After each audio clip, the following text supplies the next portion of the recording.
morning. My name is Susan Wiseman and I'm one of the Business Development Managers here at Hutchinson Engineering. I speak on behalf of my colleagues when I say it's our pleasure to welcome you to our site today in Widnes. We're able to showcase our unique capabilities. We manufacture high-integrity, specialised steel fabrications. Our steel structures are generally in operation in the most challenging environments. We are proud to supply high-integrity steel fabrications such as the wind turbine towers you see behind me. Our capabilities have a very positive impact around the world, enabling us to contribute to green, sustainable energy that powers our homes and our businesses. Without further ado, it is my great privilege to introduce our Secretary of State for Energy Security and for Net Zero of the UK, Ed Miliband.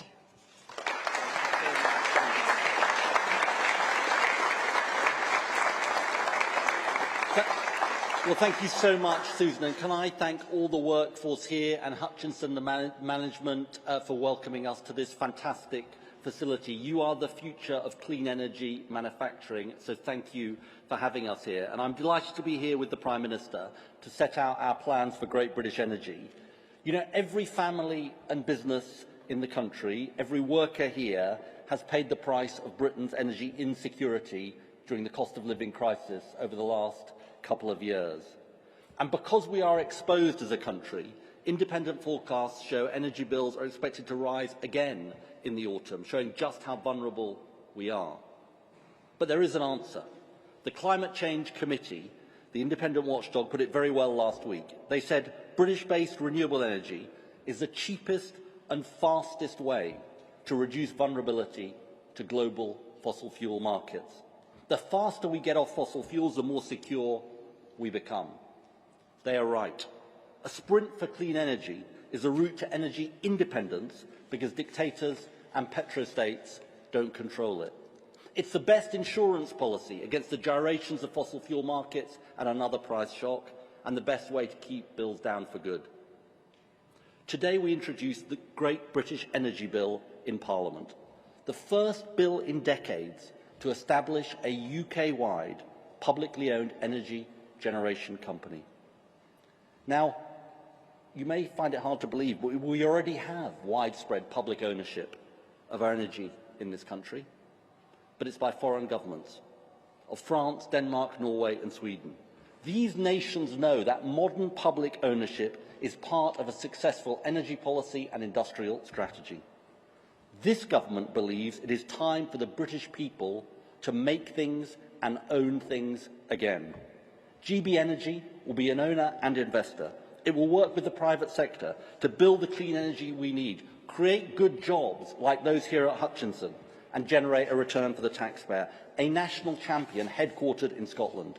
Investing in technologies such as wind, tidal, hydrogen, nuclear, carbon capture across the country, scaling up community energy through a local power plan, and ensuring a just transition for our oil and gas communities. And we know we need to act with boldness and imagination to deliver our mission. And so today we're also announcing a historic partnership between Great British Energy and the Crown Estate. This new partnership sees one of our oldest national institutions partnering with our newest to produce 3 weeks into the new government a new body, Great British Energy, the Crown Estate, a lasting institution that will go beyond one term or one government to steward Britain's energy resources for the benefit of the nation, speeding up delivery of clean power, building supply chains, driving investment and delivering jobs. The billions of capitalisation of Great British Energy will help to unlock tens of billions more. Now, we're under no illusions about the scale of the challenges we have inherited, from energy security to the climate crisis, or what it will take to deliver our long-term plan for this country. But in our first weeks, we have shown that this is a government that will act equal to the urgency of our nation's challenges, fulfilling the mandate for change the British people gave us. And now it's my enormous privilege to introduce my friend, the Prime Minister, Sir Keir Starmer.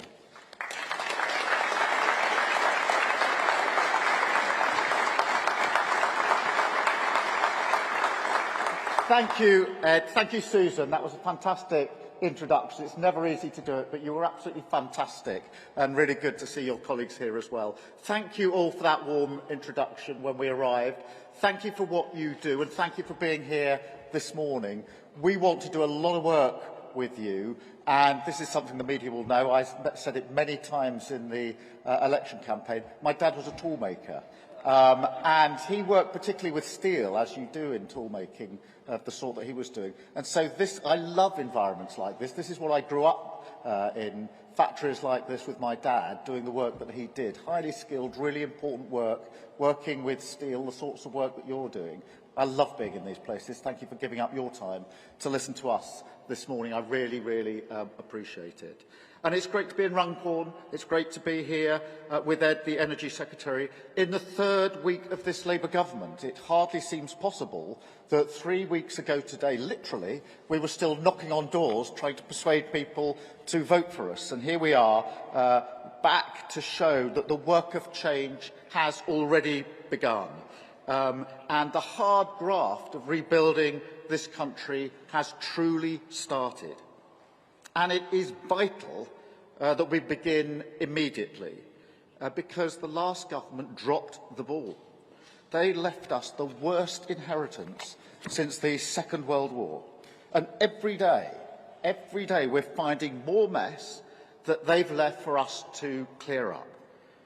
The rot of short-sightedness and self-service that has weakened the foundations of our country.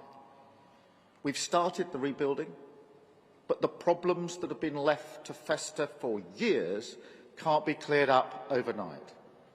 And cast your minds back to 10 years ago, by way of example, when the Conservative government cut investment in clean British power. That impacts on your jobs.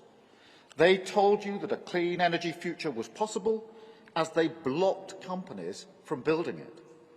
They offered the jobs of the future while they sat out the race. And that wasn't an oversight, it was an active choice.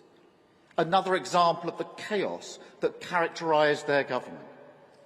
A failure to serve our country, in my view. They banned onshore wind. Think of the impact that has had on your jobs.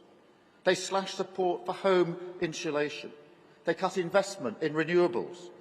And people have paid the price for their negligence. When Russia invaded Ukraine, we were left more exposed than other countries. And that meant Putin pushed our bills up. Every family and every business has felt the impact of that. We've lost a decade of opportunity, missed chances to boost our energy security, to cut bills and create good jobs. People up and down the country have literally paid the price of that short-sightedness.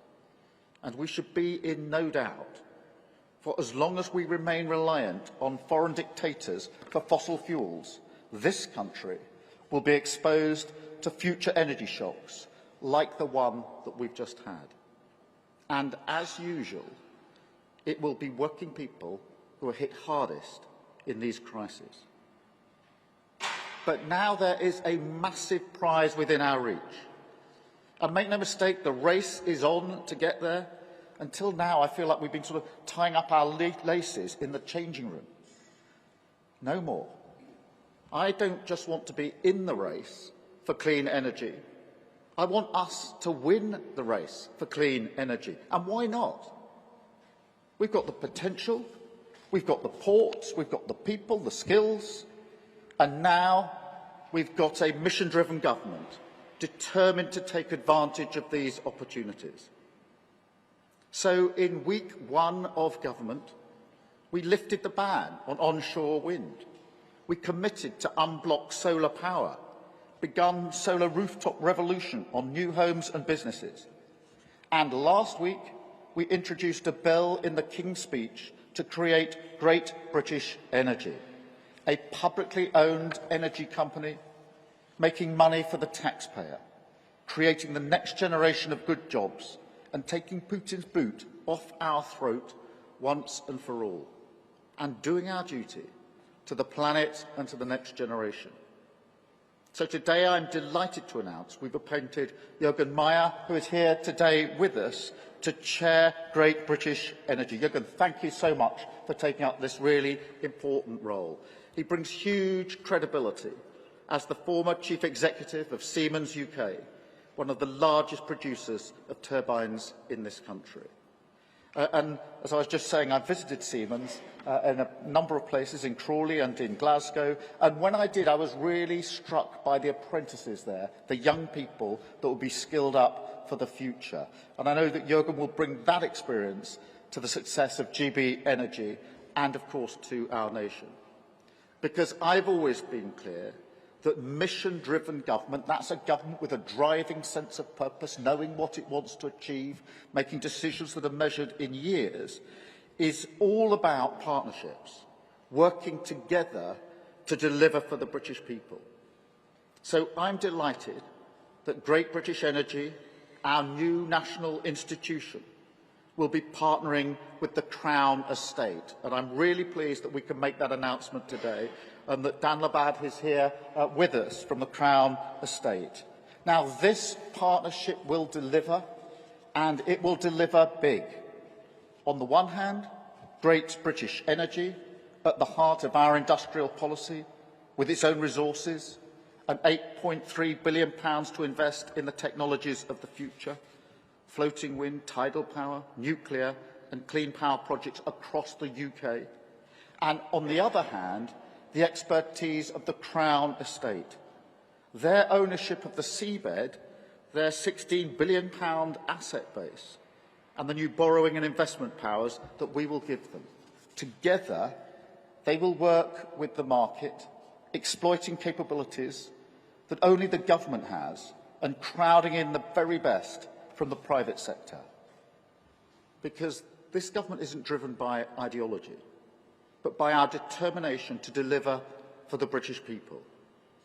So we will be pro-business, pro-worker and pro-wealth creation for all, maximising our assets rather than flogging them off to bring a better return for the taxpayer.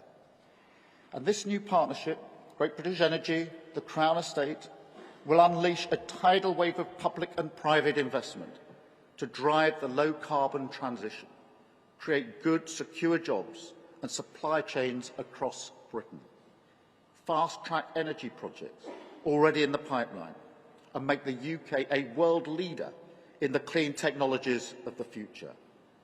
Now, we owe that to the next generation. In Grimsby, I met apprentices working on offshore wind. Highly skilled young people, proud of the jobs that they were doing. They were maintaining the turbines out to sea on a 2-week rota. Really keen to play their part in the clean energy revolution. And there are apprentices like that, the next generation of jobs across the country. And this is key to the decade of national renewal that this country needs. Stewarding our energy resources for the benefit of the whole nation for years to come. Powering Britain from the seabeds of the North Sea to the Celtic Sea. And I want to be clear, we will work with our counterparts in Scotland every step of the way, as a grown-up government in the service of working people across the entire United Kingdom.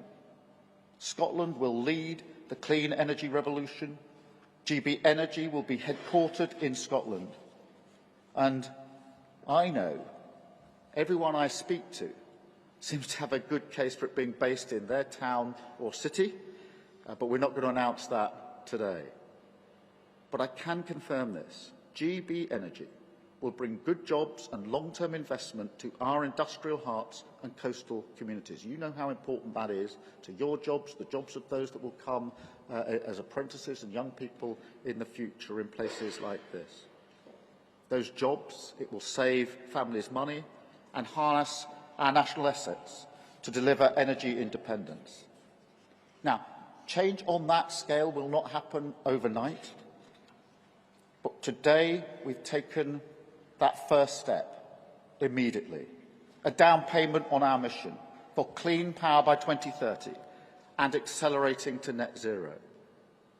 We said we would set up Great British Energy, and we have. We said we would create good jobs and cut your bills, and we will. The race has started, the work has begun. The planet and the people of this country will reap the benefits for decades to come. Thank you very much for listening to me.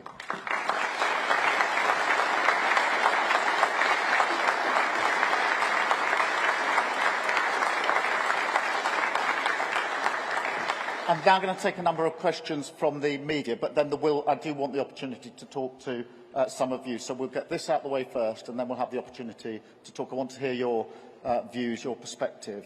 Anything you want to talk to me and Ed about, please take that opportunity in just a moment. Let's do media first. I've got Simon Jack from the BBC. Simon. Thank you, Prime Minister. Simon Jack, BBC News. What's your message to the 200,000 people who work in the oil and gas sector throughout the UK? The unions say they risk being the miners of their generation, and we've already seen investment walk away from domestic oil and gas resources here. And if I may ask a second one, what was your reaction to the pictures of the police officer clearly kicking and stamping on the head of a... Well, for those working in oil and gas, can I start by saying thank you for all the hard work that they have done on the energy that we've had in this country for many, many years. Second, that we will manage through this transition in a way that ensures we have the next generation of jobs and the generation after. Everybody knows that oil and gas will be part of the mix for many years to come. None of the licences that have been granted are going to be revoked or interfered with by us.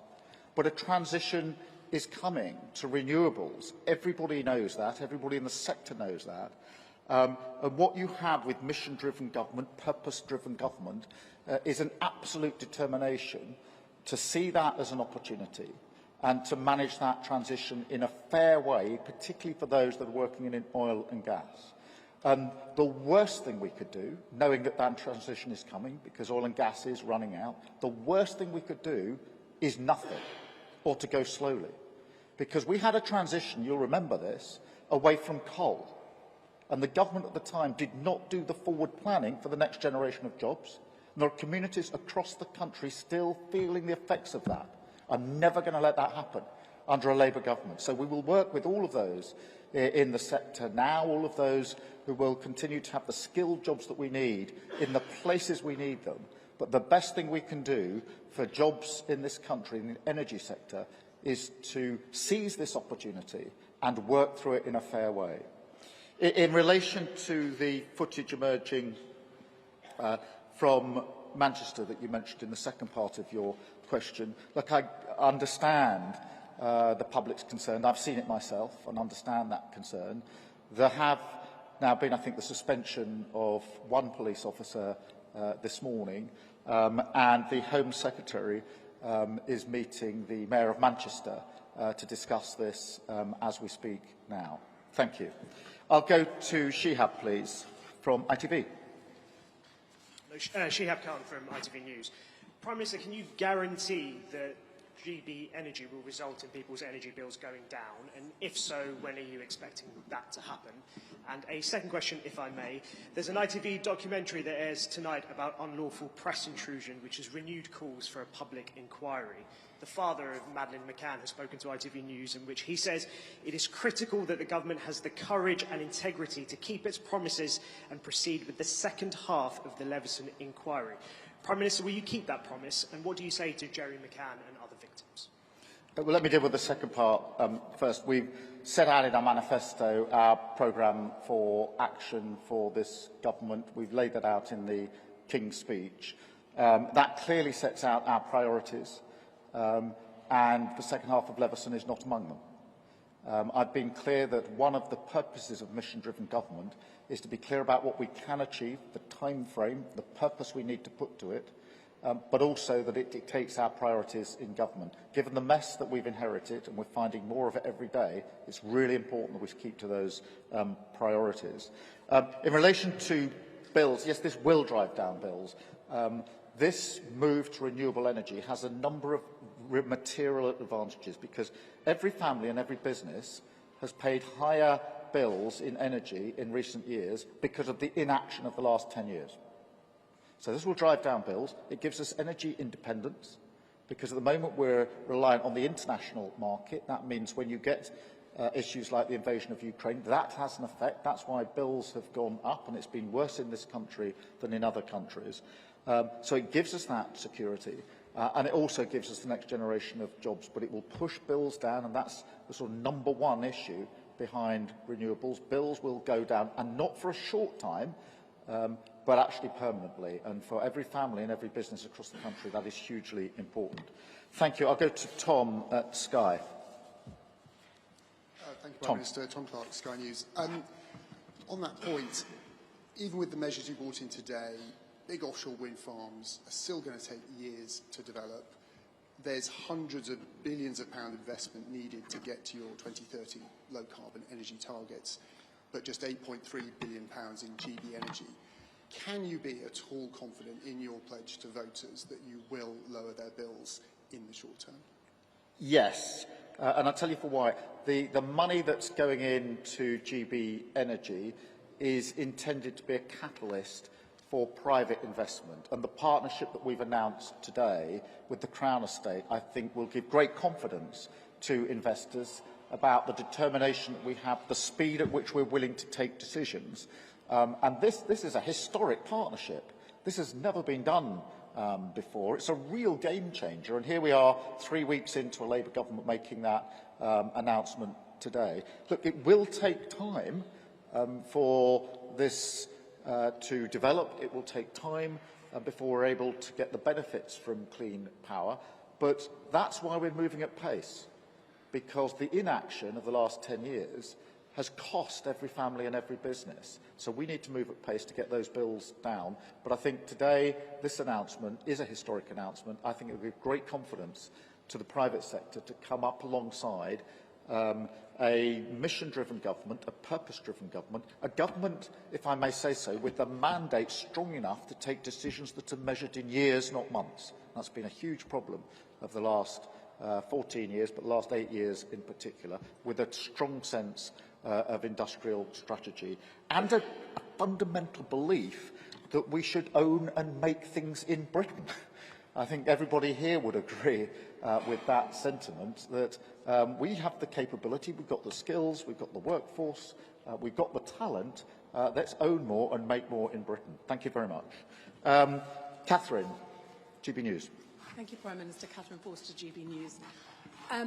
You see green technology as a huge opportunity for growth, for jobs, for energy security. I've asked about bills a little bit, but for ordinary families, obviously this is going to take many years. Can you tell us specifically, will people start to see a drop in their bills in this Parliament, and if so, by how much, or will it take longer than that? Thank you.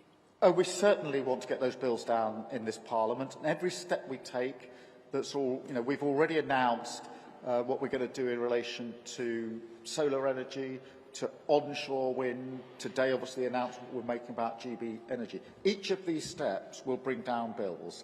The timing will depend on the implementation, but the fact that within 3 weeks we've already taken some of the key decisions allows us to move at pace. So I want to see those bills go down in this Parliament. We've made that pledge. That's what we intend to do. And it is really important because so many people have been hammered by their energy bills in the last few years. Talk to any business up and down the country and ask them, what's your number one challenge? And I'd put money these days on most of them saying, it's my energy bill, it's far too high, I need to get it down. And families have struggled with their energy bills and therefore have to make difficult choices about what else they do. But look, it is about making these decisions early on. We have, I think in the first 3 weeks now, shown a real intent to make the change that's necessary to get those bills down. Thank you so much. I've got Rob from ITV Granada. Thank you, Prime Minister, and good morning. A question on the incident at Manchester Airport. Prime Minister, you know the law and order system in this country better than most people in this country. Former Director of Public Prosecutions, your government now leads It's not me. on... It's not me. Joy when the phone rings. Your government now shapes that very system. You've seen that video of that police officer. What do you say to other people who have seen it, who are now questioning their trust in that law and order system? People like those protesting in Rochdale last night, raising issues and concerns about institutional racism and police brutality. Well, I have seen the footage, and for that reason, I do understand the public concern. Obviously, action has now been taken in relation to the suspension of an officer, and the Home Secretary is already having those discussions with the Mayor of Manchester. I think they've already happened, or they're taking place as we speak, and she has made sure that she's kept updated on developments ever since the incident. And so, obviously, there's a process now that will go into place, but I completely understand the public concern, having seen the footage myself. Thank you. I've got Max from the Times. Prime Minister Max Candex at the Times. In the last 35 years, there have only been 2 site licences granted to build new nuclear plants, and in one of those cases, the funding is still up in the air. The previous government set an ambition of building a new nuclear reactor every year. Is that also your ambition? Nuclear is very much part of the mix as we go forward, and we will be pushing hard on it. I've already had discussions with the Energy Secretary about how we can speed up when it comes to nuclear. I have to say, as we've found in other departments, I'm pretty appalled at what we're finding in the decisions of the previous government in terms of the speed of projects, the lack of thinking through of how quickly projects can be delivered, and the funding that's been put behind them. We will clear that up, and we'll move this on, because nuclear is very much part of the energy mix as we go forward. And the task I've set the Energy Secretary is to take such steps as are necessary to make sure this is delivered faster and more efficiently, and to do that as quickly as possible. Thank you. Emma from the Telegraph. Emma. Thank you, Prime Minister. During the election campaign, Labour suggested bills would be brought down around £300 a year by 2030 by your net zero energy plans. Do you stand by that figure? How much can households expect to save? Yes, I do. I stand by everything in our manifesto, and one of the things I made clear in the election campaign is that I wouldn't make a single promise or commitment that I didn't think we could deliver in government. And that's why we carefully costed and funded everything in our manifesto.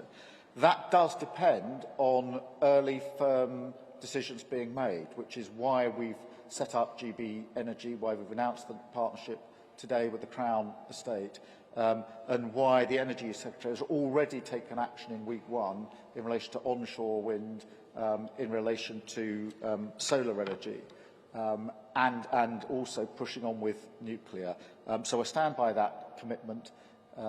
What this brings us is lower bills, energy security, the next generation of jobs, and, of course, an important contribution to our obligations in relation to the planet. Thank you. Peter from The Guardian. Hi. Peter. Yeah, thanks. It's one thing to get the wind turbines built, but something that often kind of slows this down is transporting the electricity across the country. People get bogged down in these planning battles. At Prime Minister's questions yesterday, you were quite scathing towards Adrian Ramsey, the Greens co-leader, for the fact that he's opposed overhead lines in the area that he represents.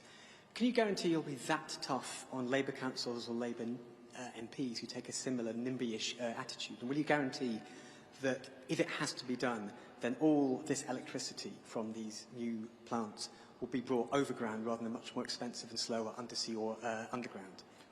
We will take the tough decisions to make this work, because it's the failure to take the tough decisions and the running away from tough decisions that has caused over a decade of lost opportunity. So we'll take those tough decisions. That will include decisions on planning, where we intend to make the necessary changes, and that will apply everywhere, whatever the rosette on the constituency, because we have to move this forward.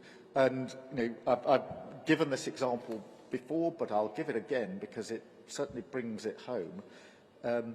When I was preparing for government, I went through with those that know what they're talking about, including CEOs of energy companies, how quickly an onshore wind farm could be built. The answer to that is, on the engineering, the skills side, about 2 years.